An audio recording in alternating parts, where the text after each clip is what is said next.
Hello Roblox lovers, this video I'll show you how to see Roblox password.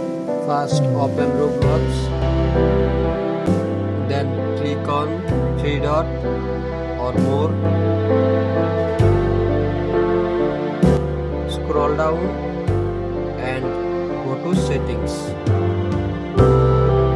then click on accounts info.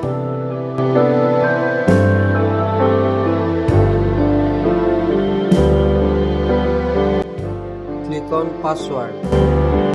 Oops, there have no option to see password. Then go to Google.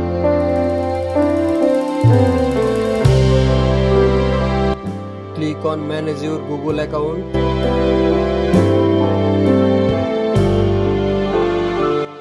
Click on password manager.